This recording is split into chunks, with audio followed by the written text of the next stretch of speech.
by the way, for culture, $4.3 million investment in arts and cultural organization and artists every year.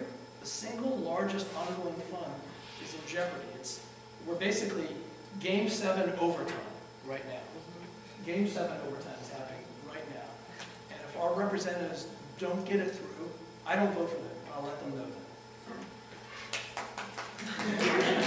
I have to say, Let me just add something to this, because when I got into theater in the early 80s, most of the performing arts organizations received somewhere between 12 and 16% of their budget from public sector.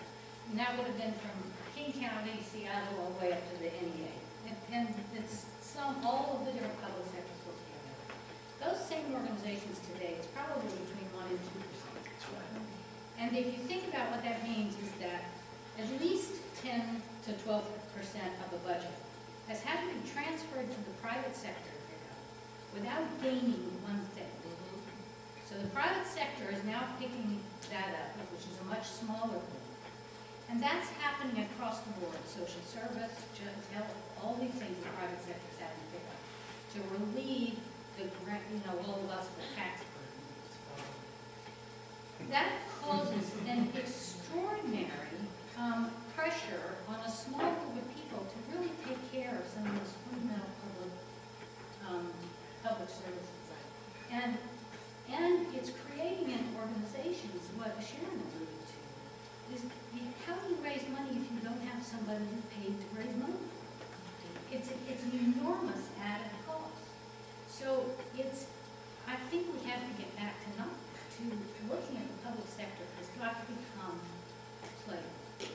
Because the other thing, as long as the public sector, the public cultural policy states in effect that the arts are a private sector responsibility, it means as a nation we have a public policy that says it's okay for the arts to follow the money and not the artistic identity. that's right. That is okay with us. And what it will follow the money, and then added to that, what it's really following is the philanthropic traditions of certain ethnic groups. Western European art forms have always been subsidized. Cleric, royal, aristocratic, it has always been subsidized. And what it means is what we see. These Western European art forms, very white, the money is going to one place, and it has nothing to do with the quality of the art. It's all about the habit of the philanthropic tradition. And I don't want to jump, but I want to go straight to audience when we start talking about that, and the audience's role in sustainability or their place as partners. But before I do that, Andy, you never got a chance to finish your point. Yeah. Well, I think Josh said the fear, and that's a thing that I've been responding to really strongly right now, is that fear that's on the individual level, that's in our agencies, that's that feeling like we're losing something, or that something's going to die or disappear on us. And I think that's actually the thing that's going to kill us, if anything does. I guess I'm heading towards the quote, the only thing that fears fear itself. But it really is, because it's our world. We're the arts. We are the creativity industry.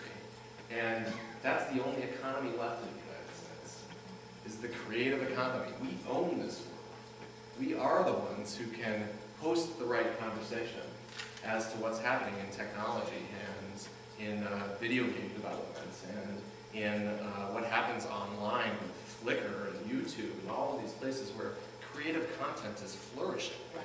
Where there are dozens upon dozens of people every day who pick up a tool and decide to create something with it. And we're the ones who own that. How are we afraid at this time? Now that may mean some changes.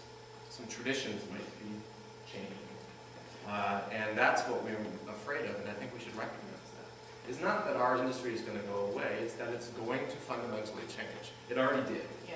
So when are we going to catch up? That's the only thing that is left there.